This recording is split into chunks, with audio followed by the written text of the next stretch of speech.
The meeting now is streaming on Facing Booking Now. Tommy McCay, 3D Politics, once again on a Monday night. David Oldham with me. David Van from SoonerPolitics.org. David Oldham from ConstitutionalGrounds.com. David D'Ambroso on assignment, of course. Yes. And we have a fantastic show lined up for you. A court update with the floating head, David Van. Got to get him a Halloween outfit. Nobody needed. Pay no attention to the man behind that curtain. No attention to the man. But Shannon Kepler, the guy that offed his daughter's boyfriend, is in the court update. Also, Rick Hubbard. We talked about him last week. Good news and then bad news this week. We'll talk about it. Court updates coming up tonight. Street graffiti ruled out of compliance, but then the cardboard box wall was set up in defiance, and we'll see what happens, defiance or compliance. And then the national mask update. That is, we are not the only people that are dealing with the mask. This was a global attempted takeover, and Hillary was supposed to be in charge, but she missed the boat. And also local stuff, one of my favorites, Eskimo Joe's, the discussion about their name. We'll talk about that. And of course, the mayor, the thing I'm all giddy about is the mayor's race coming up. I've gotten a lot of feedback. We're going to talk about the mayor's race and how we're going to have more input from mayoral candidates right here on 3D Politics. Also tonight, for the first time, Van, you want to show them the magnet? Oh, yeah. I tell you what. We got a trivia question, and you can win a 3D Politics That's right. magnet. Look at 3D that. Politics. Beautiful. I just happen to have a new mug here. Oh, look at that. Wow. Yes. That's these magnets, stuff. You can get yours by giving, well, Tom will tell you the details. Well, we're going to have a trivia question. We're going to post that later in the show, so stick around because the best answer wins. It's not always the most correct. We're always looking for the best answers. Tom, yes, sir. You got to be morally correct. You got to be lined up morally or correct. Right. Really doesn't matter. Yes. So we do have court updates, but, you know, before we get started, I like to find out we want to humanize you guys. Both Davids are so perfect all the time. They seem like sometimes they're just robots, and it's easy to hate them. And so you want to humanize them, and I know you got kids and family and stuff, and we don't want to hear about it, but we do want to know what's been going on personally. I've got one for you, Tom. I tell you what. You know, some people put all their confidence in the mask. Some put it all into hand washing. Some put it all into keeping your distance. And that's where I'm at. I believe that the best health, you know, in a infection that spreads through the air is keep some distance. And I'm telling you, I love the fact that people treat me like a leper when I go into these stores. I don't wear a mask. They just scatter. And it's a bet. And I'm saying, thank you. Thank you. That's funny. What about you, Oldham? What's going on in your life? Oh, it seems like more of the same. Just busy. Government just doesn't let up. So if I'm not working, then I'm having to deal with one thing or another. It's gotten extremely busy because Constitutional Grounds has had numerous calls for assistance in one area or another, in one part of the country or another. And so it's kept me busy. I went out and did some bike riding this weekend. That's good. And boy, am I sore. Always the lamenter. You know, the problem is if you're not used to those bike seats, they hit you in all the wrong places. Oh my gosh! Wow. Well, you know, all work and no play makes David a dull boy. So I'm glad you got out there and did some stuff. Even though I'm old and seniorish, I still have a 12-year-old. I'm still raising children. And last year we went to, or maybe it was a year or two ago, we went to Destin, Florida, and saw that sandy white beach and that blue water. And this year, just last week, we went to Houston. We went on down to Galveston, and I realized I said, we're going to the beach. And I realized she's thinking of, you know, like hourglass sand. And you put Galveston mud in an hourglass, you're going to wait a while. So I had to manage some expectations there. And when we got there, she said, well, this isn't bad. This is a nice beach. I said, okay, we're good to go. It's very careful. I didn't want her to hate the beach when she got there. So I had to kind of manage those expectations. And while we're talking about, business, economically, this is a very unique summer in that there are aspects of our economy that are exploding right now. I've got a buddy who's got a great disc golf pro shop up in central Minnesota. I was up there last month, and he says to me, he says, Dave, I know I'm supposed to hate COVID, but he says, my sales this summer are twice my previous best sales of a previous season. Unbelievable. You can hate the COVID. That just shows you the strength of capitalism. Some brilliant guys are going to come up with some ways to feed the need. Yeah. And I'm telling you, people may not be going to movie theaters, and thank God they're avoiding the malls, but they're going to get out in the park, and they're going to play some disc golf or whatever, get some exercise. Matt Pinnell's got some great ideas for families to do car trips around the state. You don't have to worry about the Nazis out in California shutting it down. You stay in Oklahoma. And I tell you, the housing sales, starter homes, this is the best summer we've had in probably 15 years. Oldham, what'd you have? I was just going to say, you mentioned the malls. I have been to a number of malls, and they are almost empty in some places. And on the way out, like gonna be shuttered, like the Eastland Mall or whatever it is here in Tulsa. Right. That kind of a thing, which only after 2 decades finally reopened as an office complex and redesigned itself. But we're looking at that. Bartlesville, the mall in Bartlesville is almost empty. Almost empty. And I was up there, had to be up there for some work, and I just could not believe how many businesses were already shuttered, and another one was shuttering as I was up there. So construction on. And the only problem that I have with all of this is it is because nature will cause businesses to come and go, and the nature of business to shift. What I don't like is the artificial nature of this, that this has been brought about by illegal government action. If it wasn't for that, I would have no problem with the changes. And I would just say it's been hastened by it, but this has been a trend for the last 3 or 4 years. Malls have been going downhill. Well, malls, but I'm talking about all sorts of things. I mean, right. The numbers of businesses going out of business because they've been shuttered. Van, what was your point about the malls, though? Well, they have been going down. Yes, they are a high maintenance. They require a lot of overhead, and you need a high volume of people to sustain. Whereas your average just street corner, storefront is a much cheaper way to do it. Just utilities alone, and the online services really took a bite out of the diamond business, the jewelry business, the mall business, almost everything. And then with the COVID, everybody had a new reason to go to the online stuff even harder. Sure. Hey, I want to go ahead and move into the trivia question to get it posted, get it off my list of things to do. Are we doing trivia now? We're doing trivia now because David Van put together this magnet thing. Yeah. And I have a brand new. It's got real coffee in it.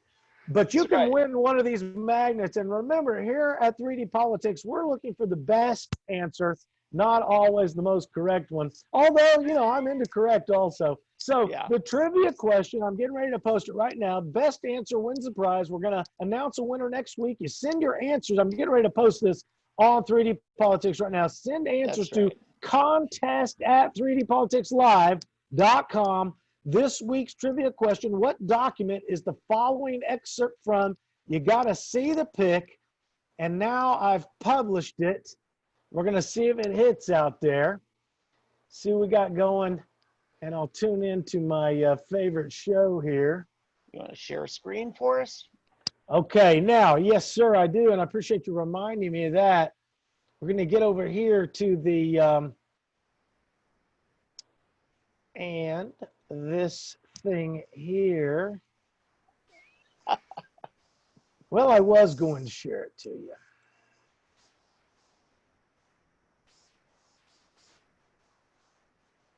Nope, it's not going to let me. Okay. But I've got it. It's on 3D now. It Here we should go. be on 3D. There it is. We find it? You got it, Tom. You're up. There it is. This is the quote you've got to try to figure out the answer to. Unelected bureaucrats in the executive branch now write countless rules with the force of law and arbitrarily punish individuals who disobey those rules. The Constitution makes clear that these powers were granted to Congress by the people and must therefore remain solely with the people's elected representatives. There you go, folks. Just tell us where that quote came from. Give us the best answer. We're going to announce the winner next week, and you can win this invaluable That's right. 3D Politics magnet. Okay, so that's going to be on Facebook on the 3D Politics page, and we will also put it on our blog and mention it in the podcast. You can send your emails to contest@3dpoliticslive.com. So everybody gets to be part of this, whether you're part of the live Facebook people, the Twitter people, the podcast, videocast, all of them. This is not a speed contest. This is an intellectual contest. We're looking for the best answer, not the fastest answer. And you've got until next week before we pick our winner. But don't wait too long because you may miss out. We may overlook you if it's too late in the game. Right. And we're just going to, if you want to, if you're sending it to us privately, go ahead and give us a mailing address so we can lick a stamp with this envelope and it'll arrive. Oh, you're going to lick a stamp? What the hell? Oh, this is perversion. COVID spreader. Get the kids away. Get the kids away. Well, it's real hard. The important thing is this will arrive in your mailbox with this magnet in it right next to the new credit card you got from the bank. So. It's really hard to give stuff away. We thought about this long and hard, and it's taken us 15 minutes to give it away.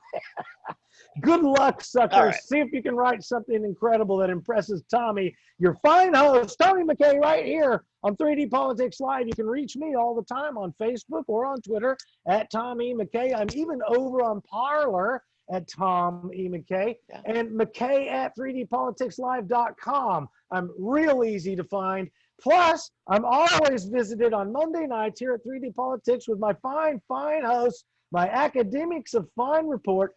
That is David Van, SoonerPolitics.org, and David Oldham from ConstitutionalGrounds.com. All find academics in their right form. So let's get on to the court update there in the black robe. That's right. We're Which in the one do you want to Supreme go Court first? building. I have to say, you're sitting in the gallery because all the real Supreme Court justices come out like a game show.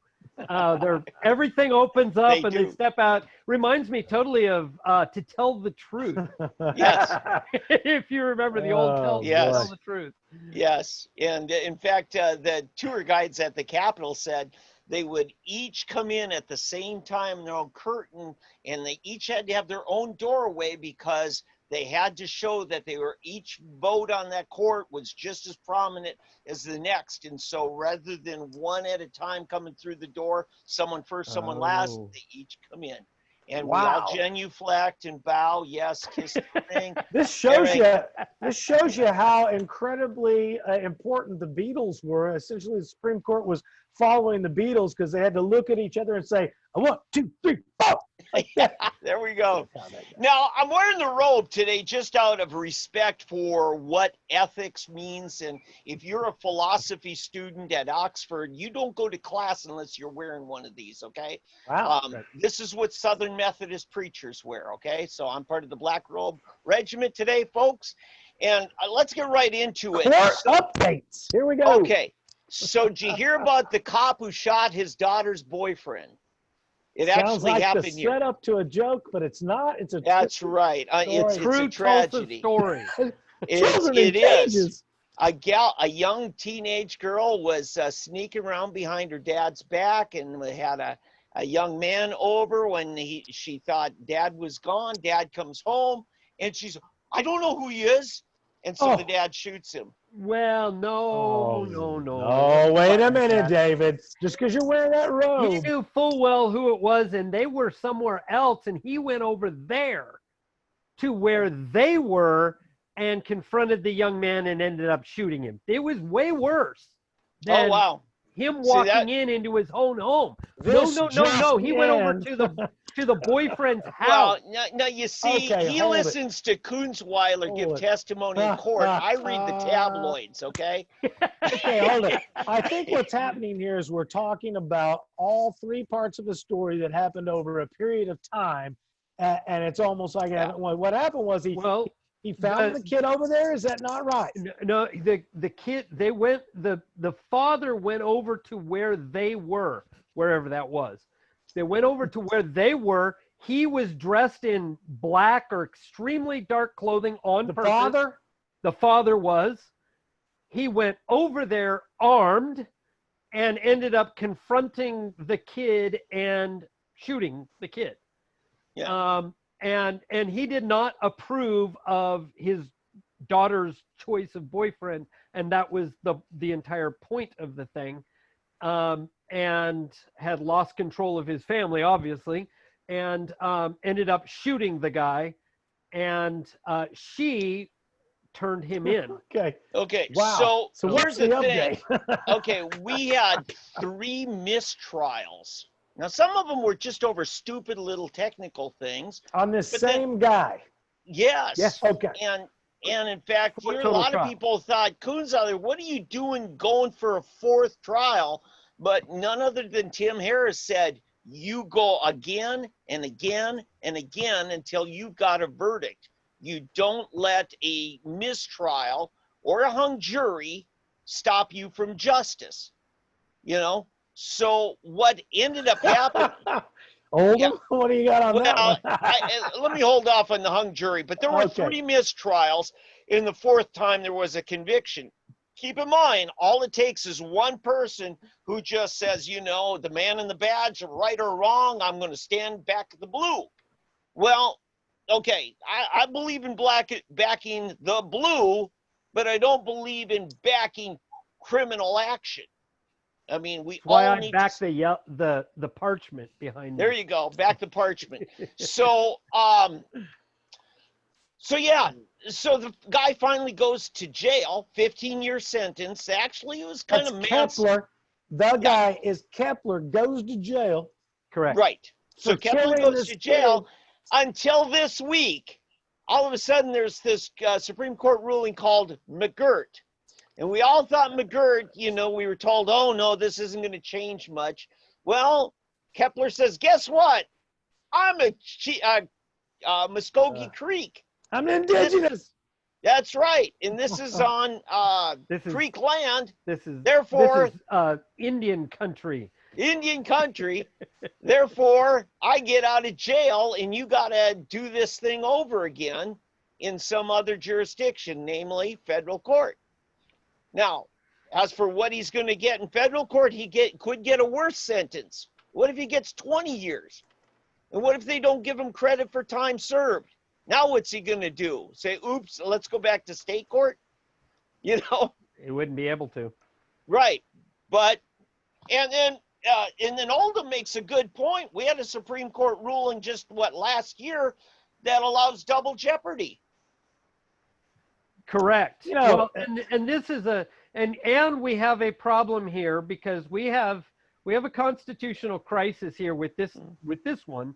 If he wants to be retried by the feds, and that is that the U.S. Constitution says that what the jury decides no matter the jurisdiction cannot be questioned in any other jurisdiction.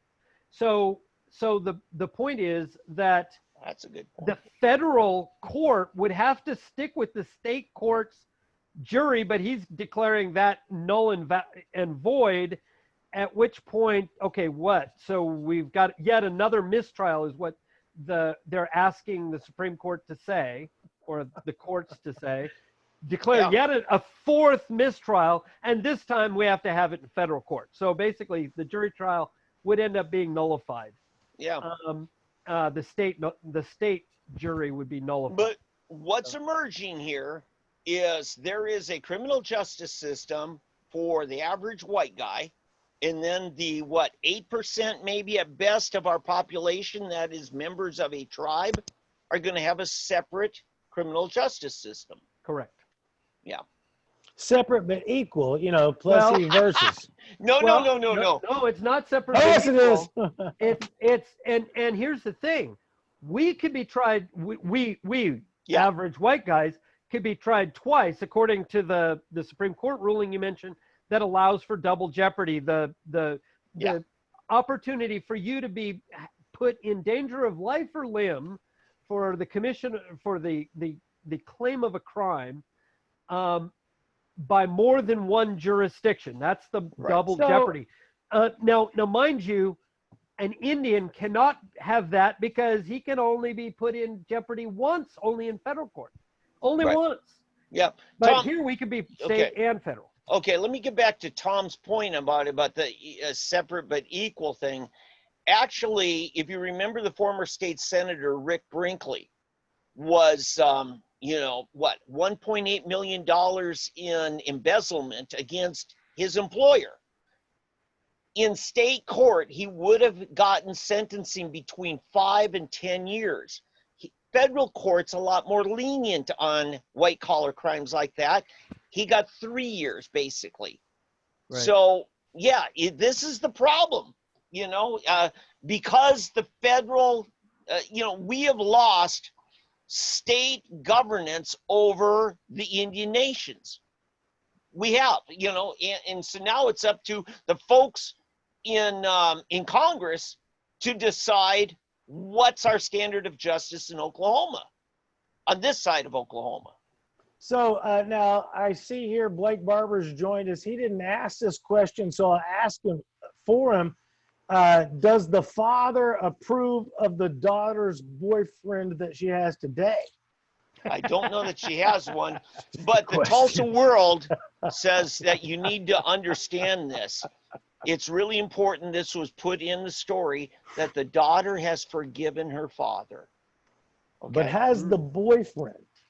I don't know if the dead man has forgiven. GT could dig him up. I don't know. Find out. I don't know. I am sure maybe, I don't know. I think, was he a black guy? Al Sharpton may know the answer. No, to I don't that. believe so. No, I don't believe that. so. I just know that you're not allowed to shoot your daughter's boyfriend. Okay. Even if you're a cop. Yeah. So that's the Shannon Kepler update. We got another one. But Rick Hubbard. Yes. Okay. So the story is Broken Arrow says, no, you ain't getting your guns. No. And the hold it. Some people don't sit on your lap every day and know everything. Yeah. So Rick Hubbard's walking last week. I was strolling through the park one day. In the month of March. And what happened to Rick Hubbard? Yeah. So he gets basically slammed to the ground, pepper sprayed, and a pepper ball. 15 of them. He was on our show last week, folks. Watch the podcast. Rick does a great interview with us.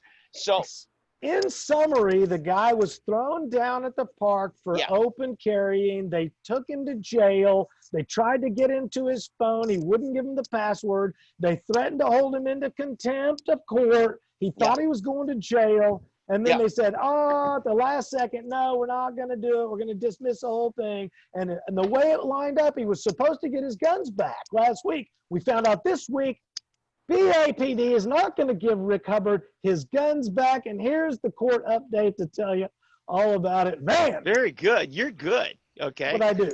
You need to do this more often. Sum up the Every story. Monday, So the excuse was, we got to wait for the statute of limitations to run out. That begs the question, because Rick was never, ever charged in court with any crime. Then which statute of limitations on which crime that he was never charged with has to run out? There's nothing to wear off. It's a phony excuse. It is the police department lying to their citizens once again. Correct. Wow. Oldham, what do you got on that? Well, let's understand that if he doesn't have a charge, and there could be no charge for this, and if they are not going to pursue any of these charges, then he needs to get his property back. That's his cell phone, his guns, any of the other things that they took from him. He needs it all back because it's his. We left out a component. Surprise, surprise. What led to the charges being dropped? McGirt ruling again. Supreme Court. Why? Rick is a Choctaw Indian. And again, it doesn't have to be Choctaw land. Just has to be Indian country. Correct. Okay? Also, the comments on Facebook, I'm trying to keep up with them. Paul Tay is joined, and he says tribal court, this is actually accurate from what I heard, tribal courts don't do felonies, only misdemeanors. I also heard that, and that might be back to the Shannon Kepler thing. I don't know, but some of the comments will come in late. So if it bounces back, forgive me. Well, no, please. It would be federal court would handle the crimes. And remember that the Supreme Court ruling was only about the Major Crimes Act, the MCA. Yeah. It does not affect anything else in life. So it doesn't affect, land holdings or anything like that. It's only in regards to the Major Crimes Act. Okay. And so it definitely gives a double standard toward criminals or those accused of crimes as to how they're being treated. Right. So anyway. Okay, let's wrap this segment up about court updates with Rick Hubbard. Then I'm going to reset and we'll move to street graffiti after this. But what else about Rick Hubbard? No, he's doing fine. He's, there seems to be no sign that he'll be recharged by any other. But he's not entity. getting his guns back. How does he get his property back? I understand that. It appears it's going to have to be a civil rights case, basically. And I would hope that he would go to federal court and charge them with a violation of his civil rights, right to keep and bear arms. Yep. And he has an inventory of what they've got, right? I'm just probably. Yes, I'm sure he does. And there's no way it could go missing because they've got it all locked up. Oh, that doesn't keep it from going missing, but he can get reimbursed for it. That's a simple question. And here's the other thing. He needs to be compensated for the loss of use. Correct. He needs to be compensated for the endangerment to him and his household because he hasn't had the use of those things which are essential to his protection. Yeah, how do you calculate that? Pain and suffering? You know what? How do you calculate that? You know what? If nothing else, punitive damages for deliberate attempt to defile and to take away his constitutional rights.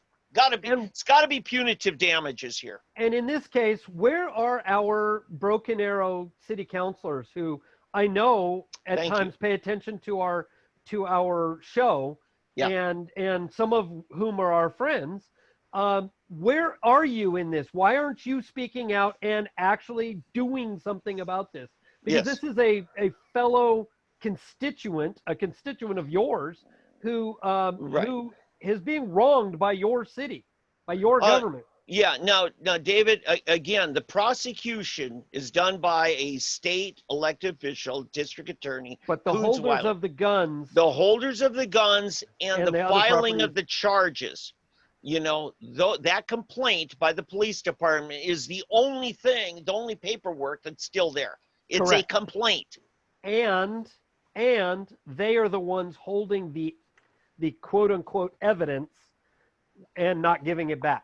So that needs to be rectified in Broken Arrow. That's not a county issue with that. But now the question is what do we have to do to get the county to let go? Yeah. If there is anything. Yeah. Well, I mean, if I'm paying dues to a shooting range because I'm a gun enthusiast and they take all my guns away, they owe me from a shooting range. Sure. Yes. Because I can't even go there anymore. Yes. Yeah. Do. And if you are going to utilize the range and you have to rent a gun or borrow guns, then they need to pay you for Yeah. those costs. And Tom, that would be true if it was just an inadvertent accident that kept a person from enjoying their property. When it's proven to be a deliberate attempt to take away civil rights, then you must go beyond into punitive damages. Right. Well, they should have punitive damages even if it was in good faith. I wouldn't do that. Oh, I would, because there is no such thing as good faith in this. No, listen. If a cop car, he runs over somebody's property, destroys their gun, that's an accident. We're talking about this instance. Let's not take it into. Oldham, let Van finish and then destroy his point. Okay. Again, if it's an accident which causes a person to lose use, that's not necessarily punitive because there wasn't a deliberate attempt. I agree with that. Yeah. Well, the thing is that they will claim that they weren't trying to do anything to violate his rights, and I say it doesn't matter because you did, and it took an act of the will to do it because you could have chosen a different act. And I'm going to defend the police here in this. It was in Kunzweiler's court. The ball was on his side. And up until now, the gun's being held. That's district court's responsibility. But now that that's vacated, from that moment on, what was it, a week ago or 2 weeks ago? The clock starts running as soon as Kunzweiler vacates his case. Then it's all on Broken Arrow. From that point on, that's where they're taking it away. Right, but I still hold Broken Arrow responsible from day one because they shouldn't have brought the case to the county in the first place. Yeah, I would say so too, but yeah. Again, we can't always look for reparations in the past. At some point, we've got to move forward. Yep. I'm learning to try to field some of the questions on there. I won't be able to get to all of them. But I do know that Paul Tay is saying Rick Hubbard should file in Oklahoma Supreme Court to get his guns back. I don't want any more comments. I believe Blake Barber is talking about depreciation of the guns, and that's fairly out there as far as trying to figure out a number. I mean, they're sitting in a Anyway, point is, Tommy McCay here once again, 3D Politics every Monday night. We've got big news on the mayor's race coming up later tonight. The Eskimo Joe's story, the international mask bit. Also now moving to the street graffiti here in Tulsa, Oklahoma. Black Lives Matter painted on the street. Paul Tay has given me some link to the lawsuit filed today in Oklahoma Supreme Court about street graffiti. I don't have time to look it up because I'm doing a show right now. I'm sure there's information there and it's there. But what do you know? Who's going to set up the street graffiti thing? What I know is that they painted it there. It was purposefully subversive, according to things I read. They purposefully kept it under wraps, knowing, admittedly, that they knew they couldn't get permit for it. Yes. And so they purposely laid it, and then it was the idea was that it accidentally became permanent paint, even though the plan was to be something that would rinse off with the rain, and then is my bad, oh, Margaff, sorry, we accidentally made it permanent.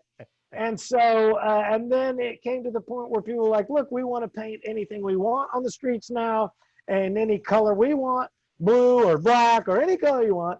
And then, and now they were about to take it down and say, look, we're going to have to remove it. It wasn't authorized by ordinance. And then they set up these carefully placed cardboard boxes as pseudo gravestones, headstones, as it were, for those that they commemorate as dead. And so now apparently I heard today that they were going to remove it, but then it's been postponed, which sounds perfectly like G.T. Bynum planting a flag like Baker Mayfield, which means maybe he didn't plant it, and then he took it back, and he said, I'm sorry, I planted the flag. I don't know what he did. So what's the story, Van? Well, I have to give a lot of credit here on this to the Republican Party chairman of this county, Bob Jack. He kept pressing and pressing the city council, and last Tuesday, yeah, they couldn't ignore it anymore. So I got to give them a lot of credit for that. Basically by saying, hey, people are coming to me saying, we want to do another street mural because they're so cool and everybody at City Hall likes them. Let's do it back the blue. Or, you know, I mean, my thing was, let's do Make America Great Again, since that's such a wholesome message as well. But then all of a sudden, you know, the city comes, well, I guess, should we even be doing this? You know, they didn't ask that question for a whole month until all of a sudden somebody wanted equal time. And then it was, well, I don't know if we should be doing this. You know, so, and I told, go ahead, I'm fired up again. I told Bob Jack, I said, listen, Bob, if you hadn't done this and pushed this issue within a very short time, we would have started seeing mega pasted on the streets all over town, because that's how fed up people are with the double standard in this town. Oldham, what do you got before I explode? Well, I know that Paul Tay was talking about filing a lawsuit for the writing on the street. I haven't seen it yet to know what it's talking about, but that would be interesting to hear what we have, what he has there. It is public property, and that ends up being a big question mark, you know, constitutionally, as to whether something could get painted there. Again, if you're going to, if it's going to be allowed for some messages, then all messages would have to be allowed. And I can't see where it violates, you know, somebody's rights to have a message painted like that. Oh, it's a public safety issue. It's part of regulating our traffic way. If you paint over the if it violates something there, if it's danger, then absolutely it needs to be got rid of, just carte blanche, just without even question. But the question is, does it? And, well, they painted over everything. There is no center line anymore. Yeah, it's been a couple days since I looked at the picture, and I don't think I even thought about it. So that street right there is really narrow, and it doesn't, you know, it's kind of. So maybe the whole thing's a left lane. Well, it goes both ways right there. It both ways. It's right in front of Kane's Ballroom and all. No, of it's that. not. Kane's is on Main Street. This is on Greenwood. You've never been to Greenwood, Oldham. Clearly. So other side of the ballpark. Sorry, it's other side of the ballpark. Ty Walker never saw you there. Yeah, I didn't either. Hey, I might have confused whatever for Oldham. Paul Tay was talking about Rick Hubbard should file an Oklahoma Supreme Court to get guns back. Yeah. Okay. Well, So that's Paul messaged me this morning and said that he was talking about or tagged me in a post that said he was going to be filing a lawsuit in defense of the writing. Burger King was out of chicken fries, and I filed a Supreme Court lawsuit too. The point is, they're painting on the street, and it gets us back to what we've talked about. That seems to be a focal point of almost every infringement, regardless of every situation, and that is arbitrary enforcement of the law. If they would just enforce the friendly law right off the bat, then we wouldn't have waited a whole month or whatever it's been for the people who care about the symbolism so much. People are like, what do you think about that street thing? Do you think it should stay or go? It's like, does it matter? No. Does symbolism matter? No. Does it matter at all? Zero is what it matters. If you like it, great. Like a Christopher Columbus statue. If you like it, build one. You want to paint on the street? Paint on the street.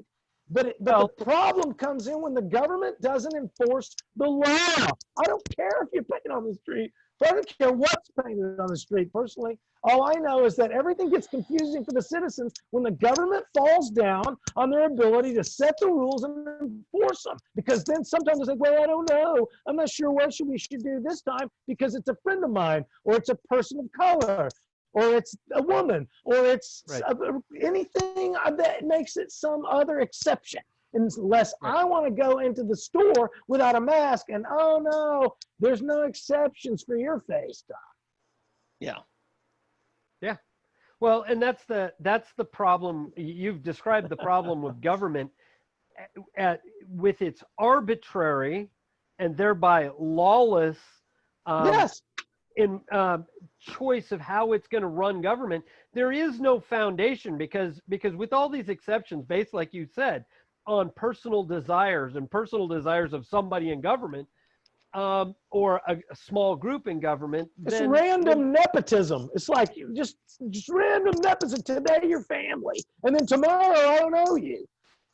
Right. Well, and that's the problem across the board. You have described, the problem with government in general, and its lawlessness and arbitrariness. Yeah.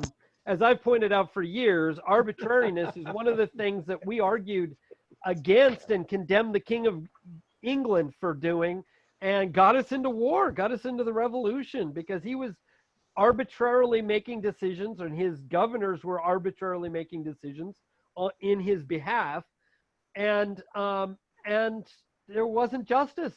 There can't be justice if it's not Now equal and constant.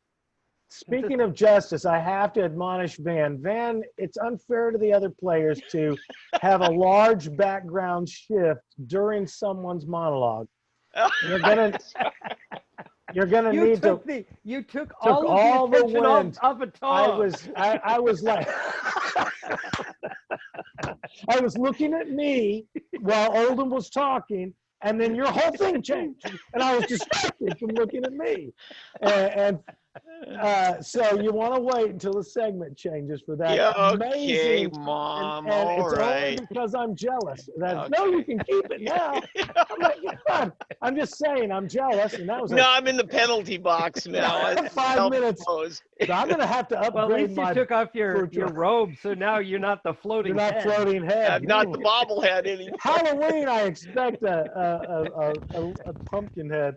But no, I love your green, blue screen, whatever it is. I love I'm going to upgrade my virtual background. That's all there is to it. You know what? I just bought a king size set of sheets. I figured if it doesn't work for this, honey, I got us another pair. TMI, stop it, man.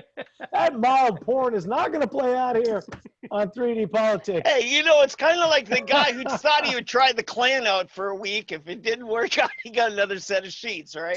Too bad the audience isn't here for the after show when Tom says every curse word he knows. Anyway. Okay, so let's just reset. It's 7:45. We're 45 minutes into the show. Tommy McCay, your fine host, 3D Politics Live, right here every Monday night on Facebook.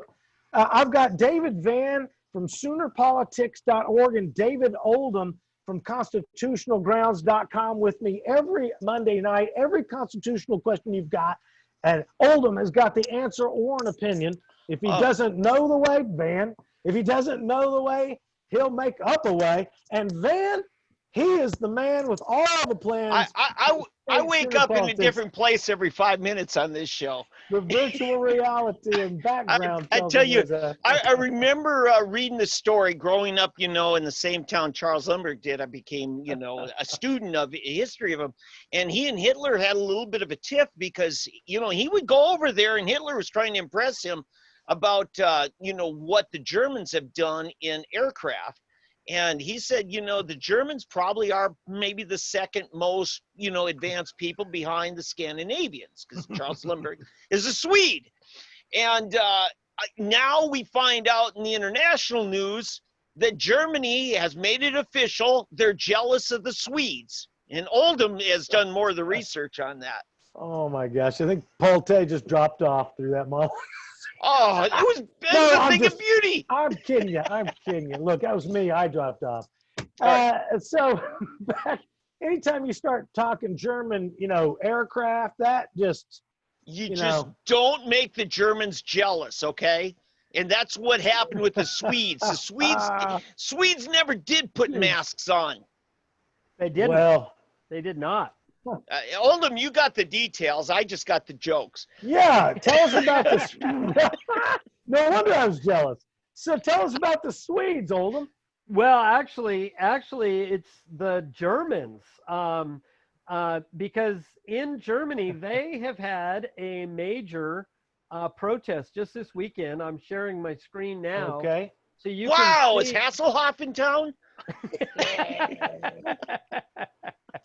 But the beauty is that they really had a lot of people out there. You see the Brandenburg Gate up there at the top of the screen, right in the middle where all the people are underneath it. And so this is in Berlin, and you can just see the mass of people. The media, both local and international, was trying to say there weren't very many people there. And I'll let you decide for yourselves about whether or not there were that many people there. And I think, it's, my screen's kind of flipping around on me, but there's all the pictures. So I think you've got plenty of people there. I don't know, tens of thousands. What's the message? The message was that they were done with the masks, the shutdowns, the masks, and all of the government narrative and the government falsehoods. Yeah. And so the protest took had a number of different messages, but it ran the gamut, just like we're seeing here. And there were protests all over the country this past weekend, or over the past week. And there continue to be. I still continue to see more news of protests popping up in my news feed from the various groups that I belong to around the country. Yeah. And New York has started. New Jersey's had a big one this last week. New Jersey has some news as well. But anyway, so know that this thing has gone internationally. It's not just in America. But as America goes, so goes the rest of the world, it seems. And so when we shut down, they shut down, and so forth. And so if we want to get the world back open, and this is kind of like just what happened in 1929 with the collapse of, the stock market and so forth. It sent the whole world into a depression. But in this case, we need to get ourselves righted, and as soon as we do that, the rest of the world will come along. But they want to reopen Germany. Yeah. We have I've made friends with a couple of guys at a Tillis gym in Belmar, New Jersey. Oh yeah. Okay. And they have had I almost wanted to throw this in the court updates, but this is more national news. And they had a number of they had a win, they had a loss, they pulled some shenanigans, they went to jail, and now they have reopened as a different entity, even though they're doing the exact same thing. And that seems to make everything better. So just to give you the quick story, they were allowed to open by the same judge that had shut them down. They were declared to not be in contempt when they wanted to stay open, and stayed open for a couple of days. They then were ordered shut down by another judge who wanted to relock their doors or change the locks on their doors. So the guys, in a moment of brilliance, removed the doors from their business and stayed open. Instead of shutting down at night, stayed open 24 hours. And so that was what they did. They were eventually, the police came in at about 3:30 in the morning, a couple days later, and arrested them both because they were staying on site, and they arrested them, and I guess reinstalled or brought doors along to install. Government doors. So where do you get those? They managed to get a hold of their one of their cell phones when the jailer turned his back, And so they snapped pictures of themselves peeking around the corner from within the jail. So they stepped outside and then they peeked around this cinder block wall and where they were in custody, and then they took pictures of each other and then shared them out to Facebook while in jail. and then now they are all over the national news, national and local news, New York news and so forth. And I think the Philadelphia, because the New York and Philadelphia markets really dominate New Jersey. New Jersey doesn't have much of its own news. Right. system. Well, this was the most heinous crime that these people, the shop owners, could have done, is they made the city look like fools. That's really what it's about. They humiliated them. You know? Well, right. And let's face it, the city has, well, it's more the state. But the state, Tom, he's making a point here. My God, that was such a great transition. I couldn't even focus on what you were talking about.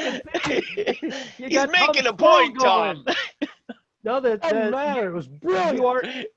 You are correct, David. The worst thing, and Governor Murphy in New Jersey has tried to make examples of everybody who has ever led a protest. Those are the people who get cited. Weren't you at Murphy's house? I thought Murphy had you over. It wasn't. It was more of a non-gate crashing. I stood in his driveway until he had to come through, and then I moved because his car's bigger than me. I think the question goes something like this: are you now, or have you ever? So anyway, the guys are out of jail. They're all over the news. Things are moving along. They're getting the kind of press that Murphy hates, and it may well be that Murphy and the Democrats are going to actually suffer some harm from all of this COVID stuff.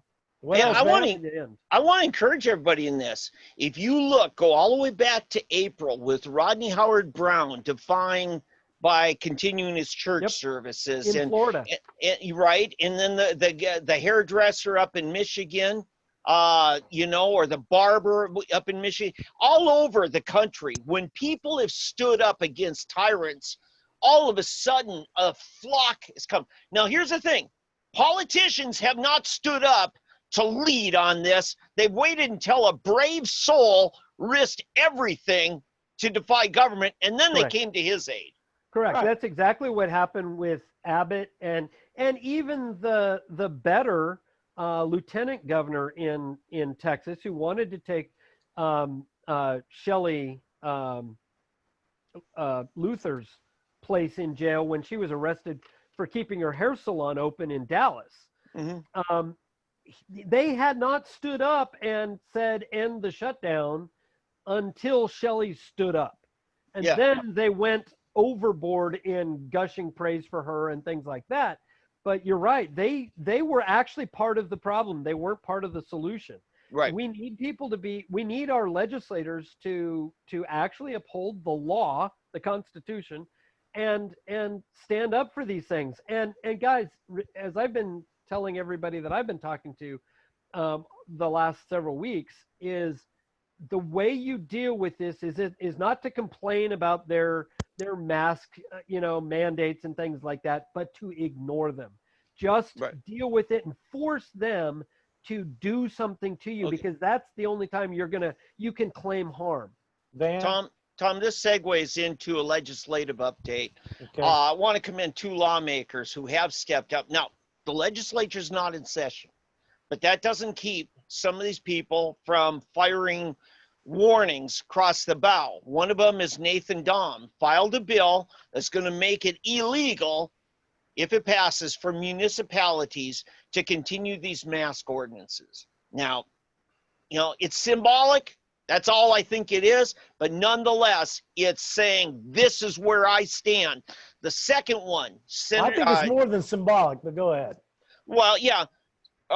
Sean Roberts made a warning to the Oklahoma City Thunder basketball team. Says, hey, you guys are getting a sweetheart tax break here that we aren't giving to other people. We should have never given it to you, in my opinion. But Sean says, you know what? You guys want to insult our nation and kneel for the, the national anthem? Just remember, we can pull your tax credits anytime we well please. Well, it runs counter to our community standards. Why would we support it? Yeah. Why would we support the kneeling? Yeah. Well, we shouldn't be supporting anything financially. Well, that's what Van said. They're robbing us. Yeah. I'm against. us. I am officially, as of whenever it was, 3 weeks ago, when somebody said, "Oh, really? You're against all nonprofits?" Yeah, including the church, until nonprofit organizations are created and designed to operate at a time during what's called surplus wealth. We don't have surplus wealth. We owe China. Look, so I think nonprofits, and that would include basketball teams. Yeah, Oldham and I'll agree on this. When you try to do, what do you call it, building society or creating, what's the term, social engineering. Engineering, yeah. Right. And that's part of what was done with the whole basketball thing. We would like to be seen as an NBA team, that we have big league sports here and stuff. So we are going to give them a carve out and treat them as a first-class citizen and everybody else a second-class citizen. Mm-hmm. You know? And I agree with Oldham. We treat everybody the same. If you don't like it, here's the thing. When you've got businesses come in here because you bribe them, you don't have a loyal business. You got somebody who will move around like Al Davis, the Oakland Raiders. He'll take sweetheart packages, and then when that's gone, he'll move to the next. You did not just denigrate the name of Al Davis. You look a lot like Al Davis. Okay, now he's done it. Yeah, Al Davis. Boom. Listen, if I were Al Davis, I would play that game too. Okay? I'm not blaming these sports franchise people for playing the game. Okay.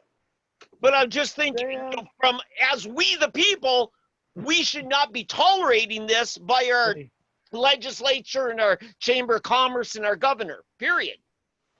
Yeah, I'll say that about Tesla too. Tesla shouldn't get any special deals. Oh, no. Oh, my gosh. No. I can't believe how polite I am. I have a Tesla joke. I'm not even saying it. Hey, we're at the top of the hour, and we still have 2 more stories. And, I'll go on and on with mine. The Eskimo Joe story and the mayor update. I have breaking news on the mayor story here. I'm very excited for 3D Politics and my cohorts here, David and David, that we have scored some, we're going to get the opportunity to interview and explore some of the ideas of the gentlemen that are running for Tulsa mayor. It's going to be the final thing we do. We also, don't forget, we put in the trivia question. Go to 3dpolitics.com and see that question for tonight's trivia question, and you can answer it and win. We have the Eskimo Joe story, but first, Tommy McCay here, 3D Politics Live, every Monday night at 3, all 3 of us here at 7 p.m. And I've got David Van. Reporting live from the center of the universe. David Van from the center of the universe. He can't hear himself. He can't hear himself. Nobody can either. I just shout louder. And he's from SoonerPolitics.org. Yes. Anything you want to know or ask, go to SoonerPolitics.org about state-oriented information. If you care about federal and Constitution information, go to the amazing outlet of ConstitutionalGrounds.com with David Oldham, our academic on constitutional expertise. And if you need a snide comment, here I am. Tonight it's me. Always competing with me. Everybody's a comedian. So, Tom, you're just jealous because the voices speak to me right in here. I am the voice in the head of all the voices in my head. Boom. Eskimo Joe's. I had one comment when they came out, and I thought they did it proper, better than anybody else. Which was, look, what does everybody think? We have a name that's worked for a million years, by my estimations, and it's called Eskimo Joe's. Nobody really gives a damn. And yet, what do you guys think? Because I can imagine Stan Clark, whom I've met, and had to tell him to get his feet off of my grandmother's table. It was embarrassing because I knew I will never work for that man. And I said, I hate to tell you this, but I promised my grandmother I would never let anybody put their feet on her table. Anyway, listen to your patrons. I'm gonna cry, because I had to tell Stan Clark, owner of Eskimo Joe's, so you can't put your feet on my grandmother's table.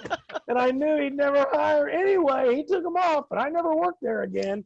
Point is, this is an important man, and he was smart, and he asked the base out there, am I pissing everybody off accidentally with my name that's worked for a million years by Tom's estimation? And 90% of everybody said, no, it's a great thing. My comment, and I'll shut up on that, and that was, I said, if you can, and this goes for anybody considering a name change, if you can't defend your name, you can't defend your product. And that's a bottom line.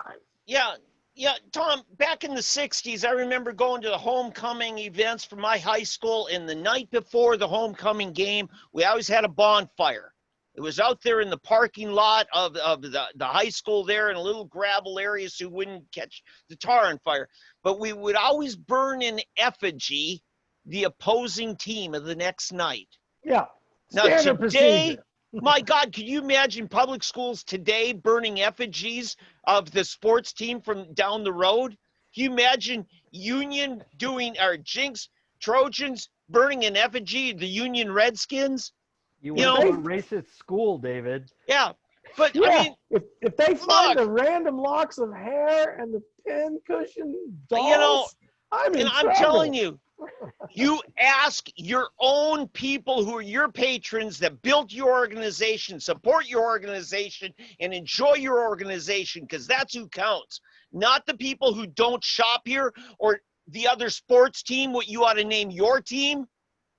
Well, Eskimo Joe's has a pretty good hamburger back in the day. What I'm saying is if the crowd came in and said, hey, you know what? We don't like the flavor of your hamburger. You really ought to serve chicken-flavored hamburger. Oh, okay, sorry. I mean, it's like, we apologize. I mean, you respond to the base that loves you, not the base that hates you. Yeah, it's ridiculous. Because your base, if your base loves blubber burgers, then, you call it whichever you want. Right, that's right. But, see, the thing is, when I think Eskimo Joe's, I'm thinking, okay, am I going to get blubber? I got a question for the Oldham. I mean, I got a question for the Oldham. What's that? When I want to go into the store without a mask on, they can deny my service. In the 60s, the black people who protested at the counter, they just went and sat down. Did they trespass, and why? Why is it that the company, actually I'm a libertarian in many ways, and that is why is it not that the company can tell me, I feel like it's right for Target to say, Tom, you can't come in if you don't wear a mask. Like, okay. And if you're black and they don't serve you, like, okay. You're like, why is it okay in one sense to force the entrepreneur to serve the black, but not force me without a mask to be served? You're muted. You're muted. Sorry about that. That's fine. There is a bit of a problem with the way we have done civil rights. Yeah. Number one, people have an ability. I'm gonna use that term, an ability to discriminate. They don't have a right to discriminate. You could argue they have a right, but it contradicts their duty to their fellow citizens, and that is to get along with one another, and discrimination is the antithesis of that. No, I wouldn't say you have a duty to be a servant to everybody else. No, not a that's servant. Not what he said. Not a servant. The point is, it's like I have a duty to get along with those people who want to wear a mask. We'll get along with it. Okay. I have a duty to tolerate them. Okay. Sure. That's what toleration means. It doesn't All right. mean that I have to agree with them. Right. As you know, the homosexual agenda has wanted to take. Coexist through toleration. Coexist with toleration is the duty of all Americans. Every American.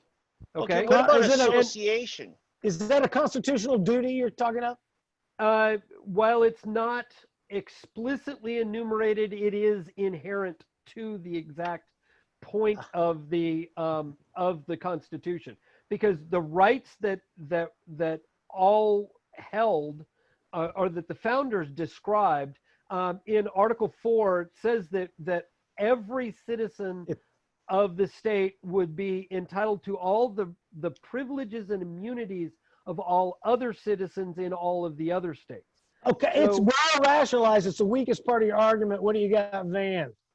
Well, you know, I'm looking at the freedom of association principle.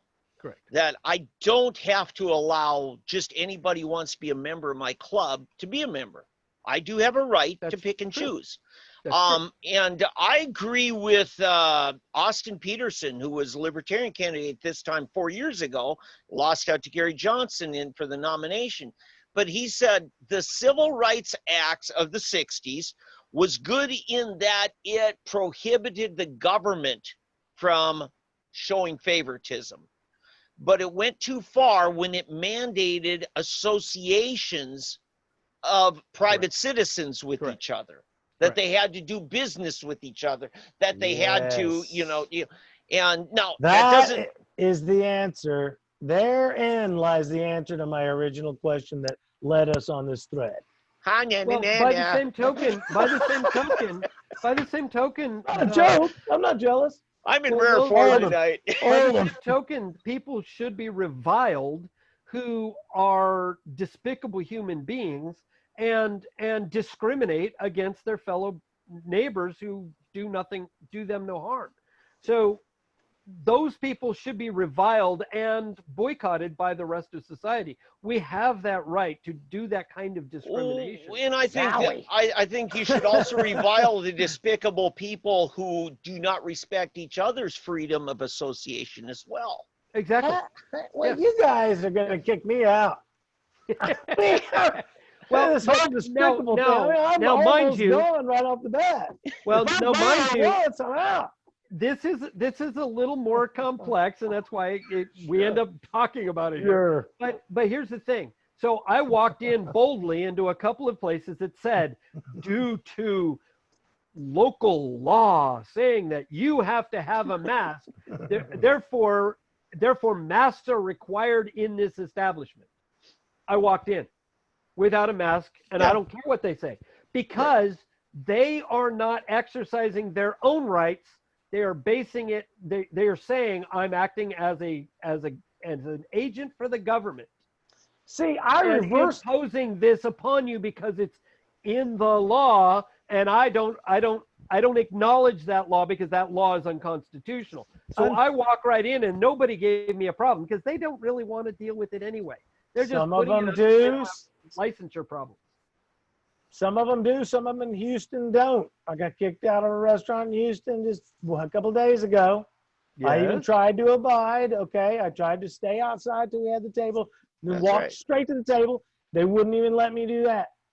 Right. And so some of them want to abide, but I reverse the understanding, kind of invert what you're saying about how the restaurateur is attempting to pretend to be government when really this is nothing but government force taking over partial control of production, the means of production. They're basically running the schedule and the clientele business of the operation of the entrepreneur. It's not the entrepreneur being the government, it's the government becoming the restaurateur. Yeah. Well, they are doing that via their licensing arms, and that's why we have to end licensing, because then the government loses their means of extortion. So I tell you what, a friend of mine, Katina, told a story to her friends on Facebook. She did publicly, so I'll go ahead and say it here. She was at Walmart, and guy in the next aisle was walking away from her, pushing his cart, and just, finally scolded her, "Put a mask on." Well, that triggered her. And, Katrina's a passionate young woman, and she just said, "Excuse me, are you a doctor? Are you a doctor?" Well, anyway, then finally she's leaving, and this guy, he couldn't face her. He just did the drive-by hit and took off. And then he ends up in the same checkout line right next to her, and he's like, "Oh my God," and, so much for passive aggressiveness. The next day, she said she had to go back to Walmart, and here's what, I think it was part of management, came up to her, said, "You were here yesterday and had a confrontation with another shopper, didn't you?" So, yeah. And he said, "I've instructed my people, when somebody behaves like that man did, that he is to be told to leave." Good. So, yes. That's right. No. That's what's got to happen. So no vigilante in the grocery store. No, I'm going to say this, and Bynum will back me up on this. There are people who, for various and several reasons, have medical problems with the mask. Sometimes for some, all the time for others. And when somebody says, "Hey, doesn't work for me, I can't do it," Bynum says, just drop the subject, merchants.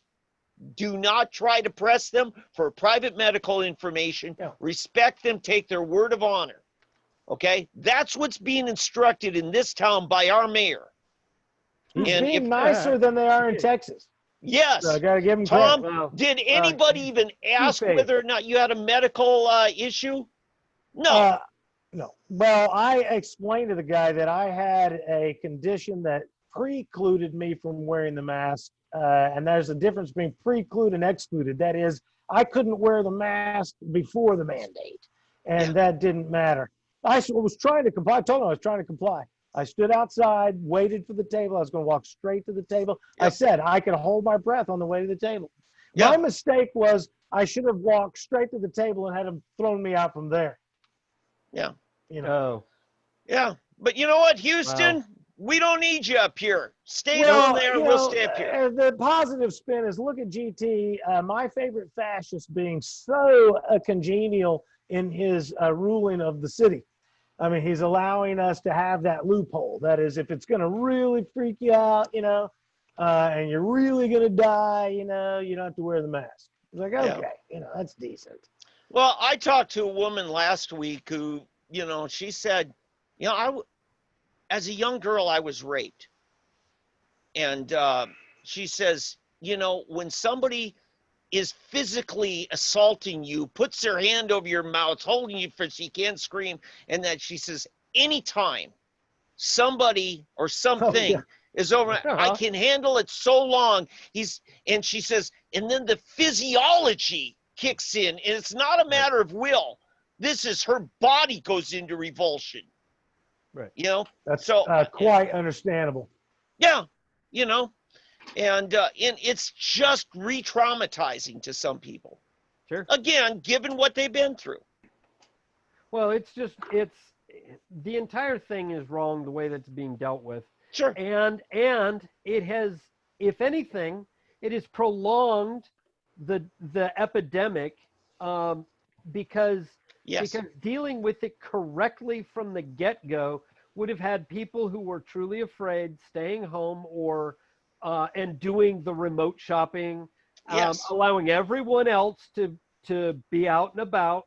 You would have had people who were out wearing proper protective equipment and going to the right ends to make sure that they weren't being exposed. And you would have seen pretty much what we've already had. What you would have seen was Sweden. That's what you would have seen.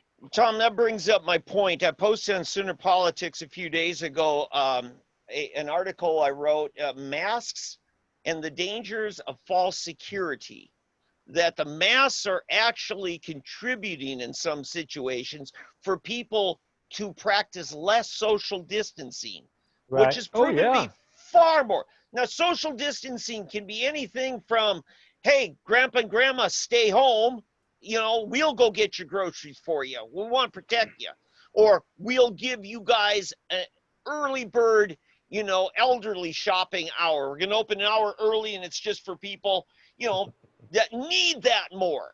Like the elderly aren't just as contagious. Like the elderly can't wake up at 2 o'clock in the morning and need coffee. No, David, I'll explain it to you. By limiting how many people are in the store at a time, and then those people that are the at-risk demographic, and saying, okay, you guys, we're going to let you in during this time. We're opening an hour early for people who especially feel vulnerable due to just the demographics. I get it. It still makes no sense. Yeah, whatsoever. You know what makes sense? It's cruel. Maybe a couple people fewer, but not many. Well, there's a class of senior citizen that goes to the store to commiserate and pick up hot old chicks. And you're totally killing the dating scene for the senior citizen at the grocery store.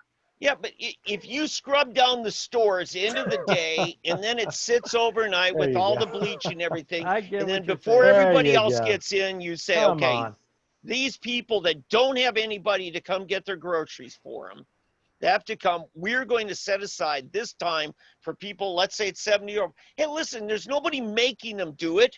These are shop owners saying, I'm going to allow for this extra deal. That's the bottom line. Force one way or the other. That's the bottom line. If you're forcing people around, that's bad. If you're not pushing and forcing, that's okay. Do anything you want. Do marry, date, drive, whatever you want to do. But when you start forcing, that's a problem. That's the problem with the mask. I was fine. You want to have a gay marriage and wear a mask? Go to town. Don't tell me I have to. That's your business. It's forced participation. It's what I say about what defines group. It is forced group association, and that is what defines the bigot. Yeah, and Tom, I will say, we called out shaming before everybody else did. Last year, Bynum was getting into shaming, and everybody's nodding their head. Yeah, you tell him, GT. We called him out on it. That's we were right then, and we're right now. Yeah, my slogan was, if you can't shame a slut, who can you shame? That was the one I did. Tommy McCay here with 3D Politics, all things vile, right here with Tommy McCay on Facebook and on Twitter, which is one of my favorite 144 characters of just argumentative teeth. McCay at 3dpoliticslive.com. Don't forget to go to 3dpolitics.com on Facebook. Go to 3D Politics Facebook, and you can win one of these fantastic magnets. And the way you do it is by answering our fantastic trivia question. Where did the quote come from? Read the rules. It's the best answer wins. We're going to also tell you who the winner was again next week, because I live in the future. We're coming back again.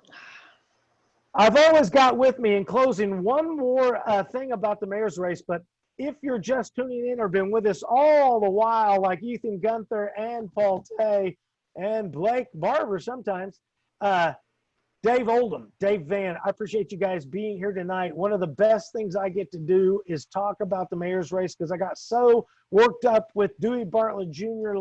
4 years ago. I tried to take him on in the mayor's race. So recently, 3D Politics has invited all the candidates for the Tulsa mayor's race coming up here in 2020. And the original pitch that I set out just a week ago, hello, Tulsa mayoral candidates, I said.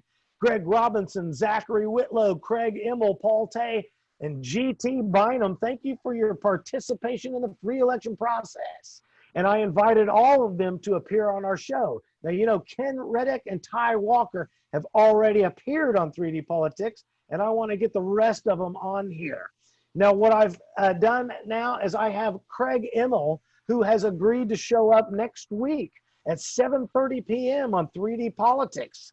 So tune in to learn about Craig Immel's campaign for mayor of Tulsa, and he will be with us, and that is August the 10th, 2020, here on 3D Politics Live.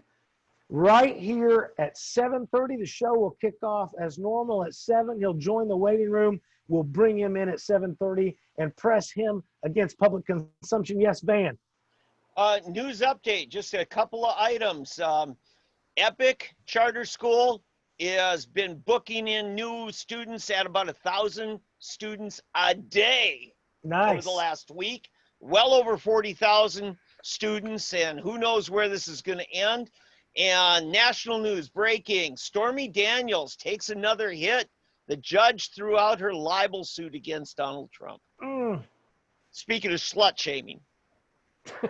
Boy, am I glad you brought that up. So back to the current Tommy story about the mayor. Because I'm all excited. You know, I really took Ty Walker and Ken Reddick to task and made them define their terms about resources and boots on the ground in North Tulsa. And so we don't let the vague roll through here very easily. When we bring Craig Emmel on next week, I'm excited to have an independent candidate, some of them we've never heard of, somebody like me out of nowhere that wants to change our direction. I can't wait to see what he has to say. He's been very forthright with getting a hold of me very quickly to let me know what's going on. I know Paul Tay also has agreed. Candidate Paul Tay, perennial runner for Tulsa Mayor Paul Tay, my nemesis, just last mayoral candidate. I beat him handily. I was second runner-up was I, and he was at the end of the tail end of the list. So hopefully he'll do better this time running against some of his other opponents. But Paul Tay is going to join us as well as Craig Emmel, and I am in talks right now with Craig Robinson. Simply, it's all penciled in as a yes. Unless I just totally ruin it, he should come on the show, and we'll get to hear him. He said he is low maintenance, and his people are looking for the details, which is simply just we're going to have him show up and ask him questions like we do everybody else. Van, what do you got? I think next week, probably one of the stories we're going to have to touch on is Jack Morris, guy who owns a horse ranch here in the Tulsa area, and the cops just unannounced showed up on his property because they claimed somebody who I guess stole a car or something was somehow seen. They go into his barn and let the horses out, and this Jack Morris says, hey, you guys, you can't do this. You know, what the heck you doing coming in here? They beat the snot out of him. He's filed a federal lawsuit. Wow. He's running for mayor? No. Who is this? This is Jack Morris, and he's David, filed do you know what we're talking about? I'm telling you. He's breaking segment. news. This is, we're going to get into the You're weeds in the of it. middle of the mayor segment here. Oh, I thought you were done. Do you... Van, Hey, I've had here's too the much sugar. here's the deal. I'm sorry. I know I care a lot about this mayor's thing. It's just a deal. Yeah, I'm not done talking about Craig Robinson. I'm sorry. You know, have you heard of Craig Robinson? Oh, yes. Craig Robinson, in my opinion, is the, so to speak, elephant in the room that nobody is really talking about. Right. Ken Reddick has a lot of momentum that you're seeing. Yeah. Greg Robinson is a dark horse, so to Yes. speak. No pun intended. He is the man that's got all the background. He's got the Terrence Crutcher family behind him as a campaign manager. 3D Politics is lucky enough to have him offer his campaign for exploration on our show in the future. I am hoping to have him on a Monday night. If he is unable to show up on a Monday night, I will schedule on any night he's available to bring him on to explore him for as long as he wants to explore. I know automatically he and I disagree on some of the concepts of why he's running, how he's running, what it is he thinks and what it is I think when I ran. And so I'm looking forward to exploring those things with Greg Robinson. I want to make sure to make every effort to bring him on the show. One last thing about the mayor's thing. Zach Whitlow, he is AWOL. Okay, Zach Whitlow is Zachary Whitlow. He's an entertainer type, which means I like him right off the bat, but he's nowhere to be found. He says he's running. He hasn't responded in a week. I know GT is really busy with all the stuff he's doing now, so I don't expect him to respond very quickly, you know. If So with Robinson, I'd like to be part of the interview. If I promise to lay off the sugar, will you let me be on? if your guys aren't here, I'm worthless. So no, but I just wanted to make sure I'm worthless tonight with as much sugar as I've had. We didn't want to just roll through. Of course, I thought I waited so patiently for the mayor's thing to come up. But I'm just telling you, we have touched in fairness, we've touched, now we are in negotiations. Hopefully, Greg Robinson's. He says he's low maintenance. There should be no problem. And you, Davids, will keep me in line if I go crazy. Zachary Whitlow, he's nowhere to be found. Craig Immel, we got him coming on the 10th of this month. Next week at 7:30 p.m. Paul Tay, he's going to be here. We're going to save him for last because he's going to bring in the big ratings. And then GT Bynum, he will literally be low man on the totem pole if he doesn't show. And so make sure you tune in for Craig Immel next Monday night, 7:30 p.m. Show starts at 7. Tulsa mayoral candidate Craig Immel, August 10th next week. That's it for my mayor's pitch. Van, what'd you have? I was just going to say, we're also going to touch on this. Look for this federal excessive force case against Tulsa police. That's going to be in federal court here in Tulsa, Jack Morris. And I know that's going to press buttons. So how long ago was that thing? Did it happen? Which one? What case is it? They announced it today that the judge denied the summary dismissal by the police department, said, no, this case will go forward. Okay. And what case is it?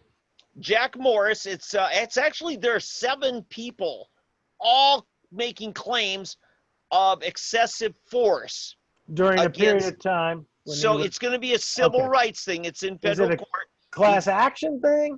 It's not class action, but it's just they're lumping several of them together. And I'm just saying, I'm teasing it because it came out today, but we got to wait till next week. Oldham and I both want to dig into the details. We're gonna look at this because this could also be a lack of a warrant case too, whether they're pushing that or not. That, I mean, unless they're following somebody that they know, they're following a known stolen car, or something along those lines, then they have no right to enter the property. Right. So it could be way more than we're seeing just on the surface. We need to look into that. Right. So I was just trying to tease that story for next week. Good. Yep. I just wanted to make sure that I really laid out the understanding because I want to make sure that all candidates have equal knowledge to the opportunity. I still have yet to send kind of the dynamic details to the Greg Robinson people. Sure. He has a team that he likes to run everything through. And so I totally get that. I just got to send them the message and see if we can, hopefully it'll be on a Monday because that's when we have our big audience. But if it's not, we'll line them up otherwise. Yeah. Right. So that is all I've got today. Oldham, anything I've left out for you? No, I think we've covered everything at this point. Don't ask. Man, you're on fire tonight. If you leave out the sugar, you're in big trouble next week. Yep. Everybody do their sugar. And thanks to Van for putting together our great new mugs. You know what? Awesome. We may have some more of these available. We can't talk about it now, but we're testing them out, right? Yeah. These are red dirt mugs. Yes. That's right. And at the end of the show, we'll all do cheers at the camera, just like this. And no matter what mug you have. Come on, Oldham. Come on, Oldham. Well, I got to get it in there. There you go. Be a player. So that's how we'll end our show. Ladies and gentlemen, thank you once again. 3D Politics Live every Monday night right here on Facebook. Tommy McCay, your fine host.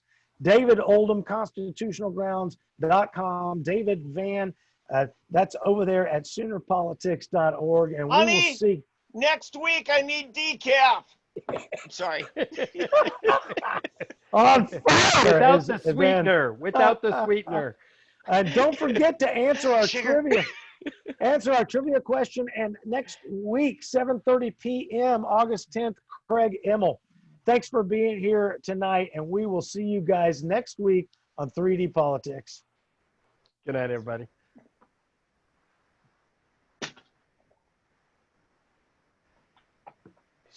Kill.